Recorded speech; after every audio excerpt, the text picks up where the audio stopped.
தையிட்டு விஹாரை அமைந்துள்ள காணிகளை அளவீடு செய்து உரிமையாளர்களிடம் ஒப்படைக்க நடவடிக்கை. அமைச்சர் சந்திரசேகர். இலங்கை குறித்து ஆசிய அபிவிருத்தி வங்கி விடுத்துள்ள எச்சரிக்கை. இலங்கை நிலக்கரி நிறுவனத்தின் காரியாலயத்திற்கு விசேட பாதுகாப்பு. உரம் குறித்து விவசாயிகள் அச்சமடைய தேவையில்லை, மேலதிக கையிருப்பு உள்ளது, பிரதியமைச்சர் உறுதி. சிங்கள தமிழ் புத்தாண்டு 2 கட்டங்களின் கீழ் விசேட பஸ் சேவை. ஏப்ரல் 15 முதல் 17 வரை அரசு அலுவலகங்கள் வழமை போல இயங்கும். விதிமீறல்களை முறைப்பாடு அளிக்க புதிய வாட்ஸ்அப் இலக்கம் அறிமுகம். மாலைதீவு ஜனாதிபதியின் வருகை. கடற்றொழில் துறையின் புதிய முதலீடுகள் குறித்த அமைச்சர் சந்திரசேகர் மாலைதீவு உயர்ஸ்தானிகர் இடையில் கலந்துரையாடல். பட்சிகிச்சை பிரிவுக்கு போதைப் பொருட்களுடன் வந்த பாதணி. மேற்காசிய பிராந்திய போர் நிறுத்தத்தை வரவேற்கின்றது இலங்கை. ஹோமகமத் தனியார் பல்கலைக்கழக மாணவரின் மரணம் குறித்து வெளியாகும் திடுக்கிடும் தகவல். அமெரிக்க துணை ஜனாதிபதி மற்றும் பாகிஸ்தான் பிரதமர் சந்திப்பு.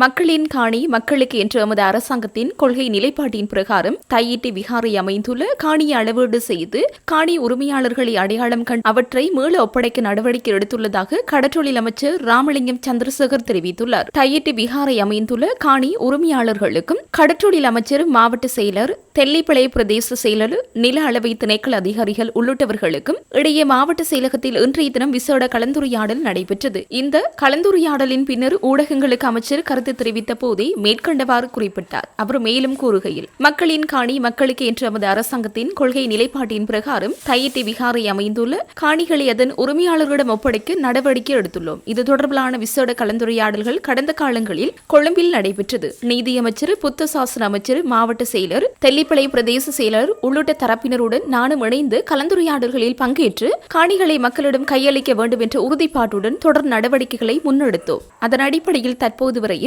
17 காணி உரிமையாளர்களை அடையாளம் கண்டு அவர்களின் உறுதிகளை உறுதிப்படுத்தியுள்ளோம். அதன் அடிப்படையில் தற்போது காணி உரிமையாளர்கள் தமது காணி எல்லைகளை அடையாளப்படுத்தி காணிகளை அளவீடு செய்ததன் ஊடாக அவர்களுக்குரிய காணிகளை அவர்களுக்கு வழங்க முடியும் என்பதால் எதிர்வரும் 17ஆம் தேதி காணிகளை அளவீடு செய்யும் பணிகளை முன்னெடுக்க உள்ளோம். காணி உரிமையாளர்கள் தமது காணிகளை அளவீடு செய்வதற்கு ஒத்துழைப்பு வழங்கி தமது காணிகளின் எல்லைகளை அடையாளம் காட்டினால் அந்த காணிகளை அளவீடு செய்து காணி வரைபடங்களை கீறி அந்த காணி உரிமையாளரிடம் காணிகளை கையளிக்க நடவடிக்கை எடுக்க உள்ளோம். காணி அளவீட்டு பணிகள் முடிவடைந்து காணிகள் அடையாளம் காணப்பட்டு அதன் உரிமையாளர்களையும் உறுதி செய்தவுடன் காணிகளை அவர்களிடம் மிக விரைவில் கையளிப்போம் என தெரிவித்தார். எதிர்வரும் சிங்கள மற்றும் தமிழ் புத்தாண்டை முன்னிட்டு ஆரம்பிக்கப்பட்டுள்ள விசேட பேருந்து சேவைகள் 2 கட்டங்களின் கீழ் நடைமுறைப்படுத்தப்படுவதாக இலங்கை போக்குவரத்து சபை தெரிவித்துள்ளது. கொழும்பிலிருந்து தூர இடங்களுக்கும் தூர இடங்களிலிருந்து கொழும்புக்கும் என 2 கட்டங்களாக இந்த சேவை முன்னெடுக்கப்படுவதாக அந்த சபையின் தலைவர் சஜீவ நந்தன கனகரத்ன தெரிவித்தார். இதன்படி கடந்த 8ஆம் தேதி முதல் எதிர்வரும் 13ஆம் தேதி பிற்பகல் வரை கொழும்பிலிருந்து வெளி மாவட்டங்களுக்கான விசேட பேருந்து சேவை இடம்பெற உள்ளதுடன் ஏப்ரல் 15ஆம் தேதி முதல் 21ஆம் தேதி வரை வெளி மாவட்டங்களில் இருந்து கொழும்புக்கான சேவை இடம்பெற உள்ளது. இந்த விசேட சேவைக்காக ஏனைய பிரதேச பிரிவுகளிலிருந்து 1500 பேருந்துகள் கொழும்பு மத்திய பேருந்து நிலையத்திற்கு கொண்டுவரப்பட்டுள்ளன. நேற்று முதல் கடந்த 24 மணி நேரத்திற்குள் கொழும்பிலிருந்து வெளி மாவட்டங்களுக்கு 1490 பேருந்துகள் சேவையில் ஈடுபடுத்தப்பட்டுள்ளதாக அவர் சுட்டிக்காட்டினார். சாதாரண பயண முறைமையின் கீழ் 1200 பேருந்துகள் சேவையில் ஈடுபடுத்தப்பட்டுள்ளதுடன் மேலதிகமாக ஹேட்டன் நோக்கி 98 பேருந்துகளும், கண்டி நோக்கி 148 பேருந்துகளும், பதுளை நோக்கி 60 பேருந்துகளும் மற்றும் ஏனைய இடங்களுக்கு 84 பேருந்துகளும் சேவையில் ஈடுபடுத்தப்பட்டுள்ளன. கண்டி, நுவரெலியா மற்றும் ஹட்டன் ஆகிய மாவட்டங்களுக்கு அதிகளவான பேருந்துகள் சேவையில் ஈடுபடுத்தப்பட்டுள்ளன. அண்மையில் ஏற்பட்ட இயற்கை அனர்த்தம் காரணமாக அந்த மாவட்டங்களுக்கான ரயில் போக்குவரத்து இன்னும் சீரடையாததால் அங்கு பயணிகள் கேள்வி அதிகமாக இருப்பதே இதற்கு பிரதான காரணம் என தலைவர் தெரிவித்தார். தற்போது கொழும்பு மத்திய பேருந்து நிலையத்திலிருந்து ஒவ்வொரு 20 நிமிடங்களுக்கும் ஒரு பேருந்து புறப்படுவதுடன் ஒரு பேருந்து பயணிகளால் நிறைந்தவுடன் அடுத்த பேருந்து சேவையில் ஈடுபடுத்த நடவடிக்கை எடுக்கப்பட்டுள்ளது. அத்துடன் தனியார் பேருந்து போக்குவரத்து குறைவாக காணப்படும் கதிர்காமம், தங்காலை, எம்பிலிப்படி மற்றும் ஹம்பாந்தோட்டை ஆகிய பகுதிகளுக்கும் பேருந்துகளை இயக்க இலங்கை போக்குவரத்து சபை நடவடிக்கை எடுத்துள்ளதுடன் பயணிகளின் எண்ணிக்கைக்கு ஏற்ப அனைத்து இடங்களுக்கும் பேருந்துகளை ஈடுபடுத்த உள்ளதாகவும் அவர் மேலும் தெரிவித்தார். மட்டக்களப்பு கரடியனாறு போலீஸ் பிரிவுக்குட்பட்ட பெரிய புள்ளுமலை பிரதேசத்தில் புதையல் தோண்டும் நடவடிக்கையில் ஈடுபட்ட விசேட அதிரடிப்படை வீரர் ஒருவர் உட்பட 4 இன்று அதிகாலை கைது செய்யப்பட்டனர். கைது செய்யப்பட்டவர்களிடமிருந்து பூஜை பொருட்கள், புதையல் தோண்டுவதற்காக பயன்படுத்தப்படும் உபகரணங்கள் மற்றும் 6 கைபேசிகள் என்பன மீட்கப்பட்டுள்ளதாக கரடியனாறு போலீசார் தெரிவித்தனர். போலீசாருக்கு கிடைத்த ரகசிய தகவலை அடுத்து இன்று அதிகாலை 5 மணியளவில் கரடியனாறு போலீஸ் நிலைய பொறுப்பதிகாரி தலைமையிலான குழுவினர் பெரிய புள்ளுமலை பிரதேசத்தில் சுற்றிவளைப்பை மேற்கொண்டனர். இதன்போது புதையல் தோண்டிக் கொண்டிருந்த 4 கைது செய்யப்பட்டனர். கைது செய்யப்பட்ட விசேட அதிரடிப்படை வீரர் வாழைச்சேனை முகாமில் கடமையாற்றுபவர் எனவும் தற்போது விசேட கடமை நிமித்தம் மகோயா முகாமில் இணைக்கப்பட்டுள்ள 36 வயதுடைய மொனராகலையைச் சேர்ந்தவர் எனவும் தெரிய வந்துள்ளது. ஏனைய மூவரும் முறையே உருகாமம், தெஹியத்த கண்டி மற்றும் பெரிய புள்ளுமலை பகுதிகளைச் சேர்ந்த 44, 48 மற்றும் 48 வயதுடையவர்கள் ஆவர். கைது செய்யப்பட்டவர்களை நீதிமன்றத்தில் ஆஜர்படுத்த நடவடிக்கை எடுக்கப்பட்டுள்ளதுடன் இது தொடர்பிலான மேலதிக விசாரணைகளை கரடியனாறு போலீசார் மேற்கொண்டு வருகின்றனர். 2009ஆம் ஆண்டு மேற்கொள்ளப்பட்ட நிலக்கரி இறக்குமதிகள் குறித்து ஜனாதிபதி செயலாளர் செய்த முறைப்பாட்டிற்கமைய விசாரணைகள் ஆரம்பிக்கப்பட்டுள்ளன. இதனைத் தொடர்ந்து இன்று பிற்பகல் விசேட போலீஸ் பாதுகாப்பு வழங்கப்பட்டிருந்த இலங்கை நிலக்கரி நிறுவனத்தின் காரியாலயத்திற்கு குற்றப்புலனாய்வு திணைக்கள அதிகாரிகள் தற்போது முத்திரையிட்டுள்ளனர்.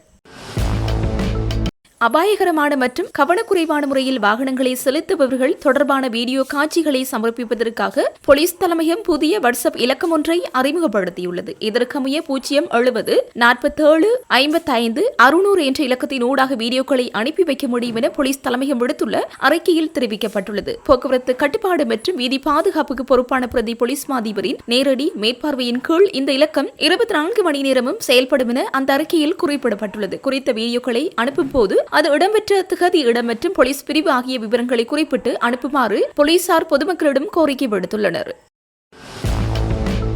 வரும் ஏப்ரல் 15 மற்றும் 16 மற்றும் 17ஆம் தேதிகளில் நாட்டின் அனைத்து அரசாங்க அலுவலகங்களும் வழமை போன்று திறந்திருக்கும் என பொது நிர்வாக உள்நாட்டு அலுவல்கள், மாகாண சபைகள் மற்றும் உள்ளூராட்சி அமைச்சு அறிவித்துள்ளது. குறித்த தினங்களில் அரசு ஊழியர்கள் இணையவழியில் பணியாற்றுவதற்கு முன்னதாக தீர்மானிக்கப்பட்டிருந்தது. எனினும் அந்த தீர்மானம் தற்போது மாற்றியமைக்கப்பட்டுள்ளது. பொதுமக்களுக்கான சேவைகளை எவ்வித தடையுமின்றி வினைத்திறனான முறையில் வழங்குவதை உறுதிப்படுத்தும் நோக்கிலேயே இந்த நடவடிக்கை எடுக்கப்பட்டுள்ளது என்று அமைச்சு சுட்டிக்காட்டியுள்ளது. இதற்கமைய அனைத்து அரசு நிறுவனங்களும் குறித்த 3 தினங்களிலும் வழமையான அலுவலக நேரங்களில் இயங்கும் என்பதுடன் ஊழியர்கள் அனைவரும் அலுவலகங்களுக்கு சமூகம் அளிக்க வேண்டும் எனவும் அறிவுறுத்தப்பட்டுள்ளது.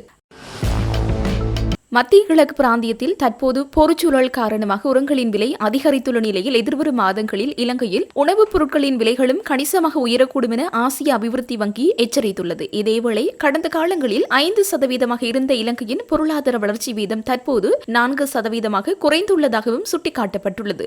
இதுகுறித்து கொழும்பில் நடைபெற்ற ஊடகவியலாளர் சந்திப்பில் ஆசிய அபிவிருத்தி வங்கியின் இலங்கைக்கான சிரேஷ்ட பொருளாதார நிபுணர் லிலியா அலெக்சாண்டியன் கருத்து தெரிவிக்கையில், கடந்த ஆண்டு பணவீக்கம் மறை பெறுமதியில் இருந்தது. எனினும் இந்த ஆண்டு அது 5.2% வரை அதிகரிக்கும். இது மின்சாரம் மற்றும் எரிபொருள் விலைகளில் தாக்கத்தை ஏற்படுத்தும் என்பதுடன் அடுத்த ஆண்டு மீண்டும் 4% குறையும். தற்போது உரங்களின் விலை சுமார் 50% அதிகரித்துள்ளது. இதன் தாக்கம் இலங்கையின் விவசாய துறையில் எதிரொலிக்கும். உணவுப் பொருட்களின் விலை உயர்வதற்கும் இது ஒரு பாரிய சவாலாக அமையும். உர விலை மற்றும் மின்சார கட்டணம் உயரும் என்பதால் அத்தியாவசிய நிவாரணங்கள் தேவைப்படுவோருக்கு அதனை வழங்குவதில் அரசாங்கம் கவனம் செலுத்த வேண்டும். மேலும் மார்ச் மாதத்தில் இலங்கைக்கு வருகை தந்த சுற்றுலா பயணிகளின் எண்ணிக்கை சுமார் 20% குறைந்துள்ளதாக ஆசிய அபிவிருத்தி வங்கியின் பிரதான பொருளாதார அதிகாரி லக்ஷ்மி பெர்னாண்டோ தெரிவித்துள்ளார். அவர் மேலும் கூறுகையில், மத்திய கிழக்கில் இருந்து பெருமளவிலான சுற்றுலா பயணிகள் வராமல் போனால் வளைகுடா பிராந்திய வான்பரப்பை பயன்படுத்தி இலங்கை வரும் பயணிகளின் எண்ணிக்கையில் வீழ்ச்சி ஏற்படும். இதன் தாக்கம் எதிர்வரும் மாதங்களில் உணரப்படும் என அவர் தெரிவித்தார். நாட்டின் தற்போதைய உர விநியோக நிலவரம் குறித்து விவசாயிகள் வீண் அச்சம் கொள்ள தேவையில்லை என விவசாய மற்றும் கால்நடைவள பிரதி அமைச்சர் நாமல் கருணாரத்ன தெரிவித்துள்ளார்.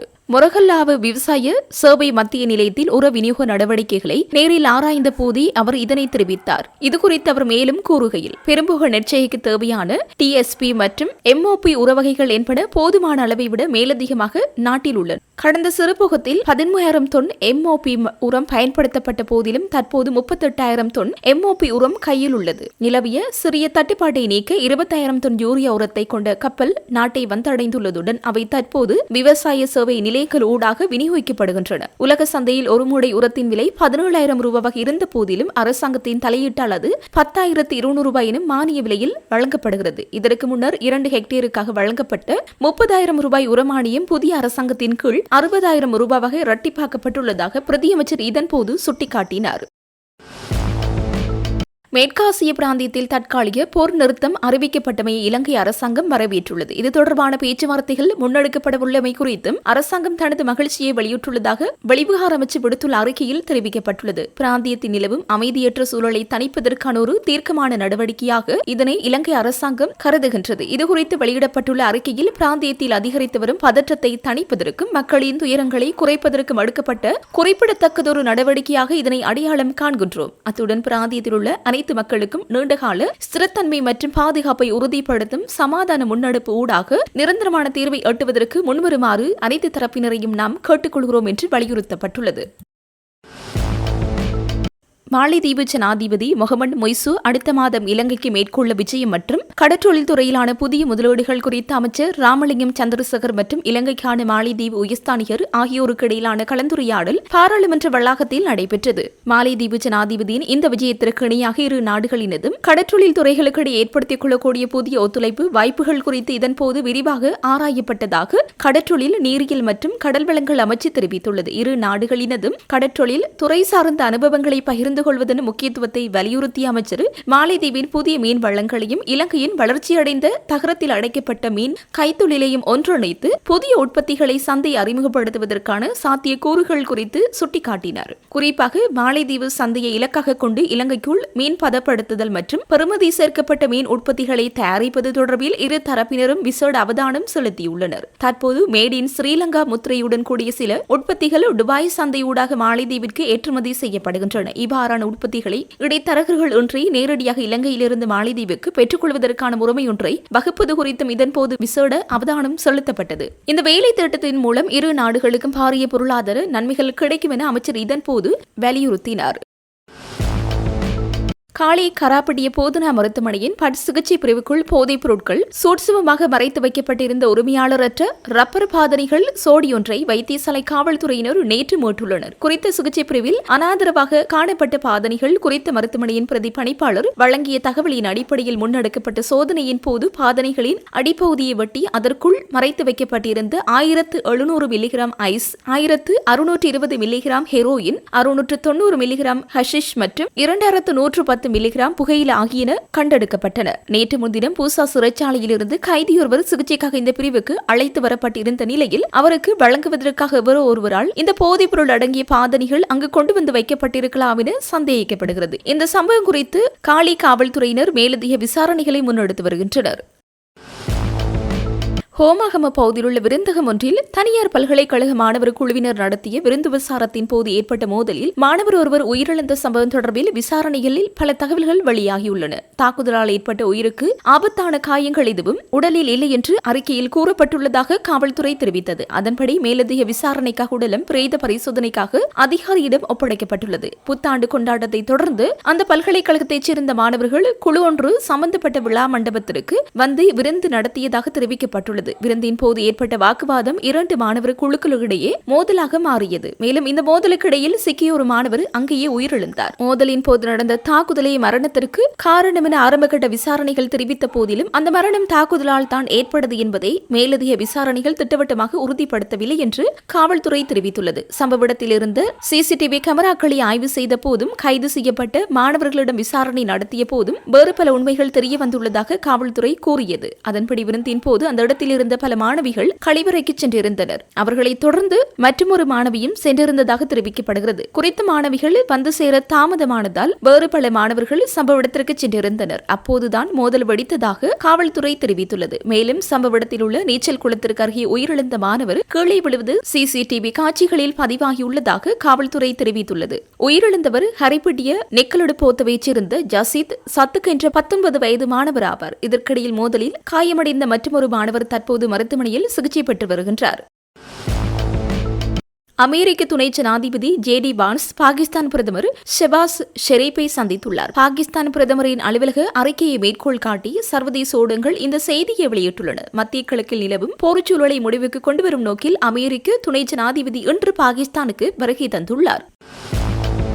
போரின் தொடக்கத்தில் தந்தையை கொன்ற வான்வழி தாக்குதலில் ஏற்பட்ட கடுமையான முக மற்றும் கால் காயங்களில் இருந்து ஈரானின் புதிய உச்ச தலைவர் மொஜ்தபா கமேனி தற்போது குணமடைந்து வருகின்றார் என்று அவரது நெருங்கிய வட்டாரத்தைச் சேர்ந்த 3 பேர் ராய்ட்டர்ஸ் செய்தி நிறுவனத்திடம் தெரிவித்தனர். மத்திய தெஹ்ரானில் உள்ள உச்ச தலைவரின் வளாகத்தின் மீதான தாக்குதலில் கமேனியின் முகம் உருக்குலைந்து விட்டது என்றும் அவரது 1 அல்லது 2 கால்களிலும் குறிப்பிடத்தக்க காயம் ஏற்பட்டுள்ளது என்றும் அந்த 3 வட்டாரங்களும் தெரிவித்தன. இருப்பினும் 56 வயதானவர் தனது காயங்களில் இருந்து குணமடைந்து வருகின்றார் என்றும் முக்கியமான விஷயங்களை பற்றி விவாதிக்க மனரீதியாக கூர்மையாக இருக்கின்றார் என்றும் பெயர் குறிப்பிட விரும்பாத அந்த நபர்கள் தெரிவித்தனர். அவர் மூத்த அதிகாரிகளுடனான கூட்டங்களில் காணொலி கருத்தரங்கு மூலம் பங்கேற்று வருகின்றார் என்றும் போர் மற்றும் வாஷிங்டனுடனான பேச்சுவார்த்தைகள் உள்ளிட்ட முக்கிய பிரச்சனைகள் குறித்து முடிவெடுக்கும் பணிகளில் ஈடுபட்டுள்ளார் என்றும் அவர்களில் இருவர் தெரிவித்தனர். பல பத்தாண்டுகளில் இல்லாத அளவுக்கு ஈரான் மிக மோசமான ஆபத்தான தருணத்தில் இருக்கும் போது பாகிஸ்தான் தலைநகர் இஸ்லாமாபாத்தில் இன்று அமெரிக்காவுடனான முக்கியத்துவம் வாய்ந்த அமைதி பேச்சுவார்த்தைகள் தொடங்கியுள்ள நிலையில் கமேனியின் உடல்நிலை அவரை அரசு விவகாரங்களை நிர்வகிக்க அனுமதிக்கிறதா என்ற கேள்வி எழுகின்றது. கமேனியின் நெருங்கிய வட்டாரத்திற்கு நெருக்கமானவர்களின் தகவல்களே பல வாரங்களாக இல்லாத அளவுக்கு தலைவரின் உடல்நிலை குறித்து மிக விரிவான விளக்கத்தை அளிக்கின்றன. ராய்ட்டர்ஸால் அவர்களின் விளக்கங்களை சுயாதீனமாக சரிபார்க்க முடியவில்லை. விமான தாக்குதலுக்கு பிறகும் மார்ச் 8 அன்று அவரது தந்தைக்கு பதிலாக அவர் நியமிக்கப்பட்டதிலிருந்தும் கமேனியின் புகைப்படம் காணொலி அல்லது ஒளிப்பதிவு எதுவும் வெளியிடப்படாததால் அவர் எங்கு இருக்கின்றார், அவரது உடல்நிலை மற்றும் ஆட்சி செய்யும் திறன் ஆகியவை பொதுமக்களுக்கு இன்னும் பெரும்பாலும் ஒரு மர்மமாகவே உள்ளன. கமேனியின் காயங்களின் அளவு குறித்து அல்லது அவர் ஏன் இன்னும் எந்த புகைப்படங்களில் அல்லது ஒளிப்பதிவுகளிலோ தோன்றவில்லை என்பது குறித்த ராய்ட்டர்ஸின் கேள்விகளுக்கு ஈரானின் ஐக்கிய நாடுகள் சபை தூதுக்குழு பதிலளிக்கவில்லை. அமெரிக்காவும் இஸ்ரேலும் தொடங்கிய போரின் முதல் நாளான பிப்ரவரி 28 அன்று 1989 முதல் ஆட்சி செய்து வந்த அவரது தந்தையும் முன்னோடியுமான அயதுல்லா அலி கமேனியை கொன்ற தாக்குதலில் கமேனி காயமடைந்தார். இந்த தாக்குதலில் கொல்லப்பட்ட அவரது குடும்பத்தின் மற்ற உறுப்பினர்களில் மொஜ்தபா கமேனியின் மனைவி மைத்துனர் மற்றும் மைத்துனி ஆகியோரும் அடங்குவர். கமேனியின் காயங்களின் அளவு குறித்து ஈரான் தரப்பிலிருந்து எந்த அதிகாரப்பூர்வ அறிக்கையும் வெளியிடப்படவில்லை. இருப்பினும் அவர் உச்ச தலைவராக பெயரிடப்பட்ட பிறகு அரசு தொலைக்காட்சியில் ஒரு செய்தி வாசிப்பாளர் போரில் கடுமையாக காயமடைந்தவர்களை குறிக்க பயன்படுத்தப்படும் ஜன்பாஸ் என்ற சொல்லால் அவரை விவரித்தார். கமேனியின் காயங்கள் குறித்த இந்த விவரங்கள் மார்ச் 13 அன்று அமெரிக்க பாதுகாப்பு செயலர் ஃபேட் ஹெட்சத் வெளியிட்ட அறிக்கையுடன் ஒத்துப்போகின்றன. அதில் அவர் கமேனி காயமடைந்துள்ளார், மேலும் அவரது முகம் சிதைந்திருக்கவும் வாய்ப்புள்ளது என்று கூறியிருந்தார். அமெரிக்க உளவுத்துறை மதிப்பீடுகளை அறிந்த ஒரு வட்டாரம் ராய்ட்டர்ஸிடம் கமேனி ஒரு காலை இழந்திருக்கலாம் என்று நம்பப்படுவதாக தெரிகின்றது. கமேனியின் உடல்நிலை குறித்து கருத்து தெரிவிக்க CIA மறுத்துவிட்டது. ஸ்டேலிய பிரதமரின் அலுவலகம் கேள்விகளுக்கு பதிலளிக்கவில்லை. மத்திய கிழக்கு நிறுவனத்திற்கு மூத்த ஆய்வாளரான அலெக்ஸ் படாங்கா அவரது காயங்களின் தீவிரத்தை பொருட்படுத்தாமல் புதிய மற்றும் அனுபவமற்ற தலைவரால் அவரது தந்தை கொண்டிருந்த பரந்த அதிகாரத்தை கட்டளையிட முடியும் என்பது சாத்தியமில்லை என்று கூறினார். அவர் தொடர்ச்சியை பிரதிநிதித்துவப்படுத்துவதாக கருதப்பட்டாலும் அதே அளவிலான தானியங்கு அதிகாரத்தை அவர் மீண்டும் பெறுவதற்கு பல ஆண்டுகள் ஆகலாம் என்றும் படாங்கா மேலும் கூறினார். மொஜ்தபா ஒரு குரலாக இருப்பார், ஆனால் அது தீர்க்கமான குரலாக இருக்காது என்று அவர் கூறினார். நம்பகமான சக்தி வாய்ந்த மேலோங்கிய குரலாக தன்னை அவர் நிரூபிக்க வேண்டும். ஒட்டுமொத்த ஆட்சியும் தாங்கள் எங்கு செல்ல போகின்றோம் என்பது குறித்த ஒரு முடிவை எடுக்க வேண்டும் என்று அவர் தெரிவித்திருக்கின்றார்.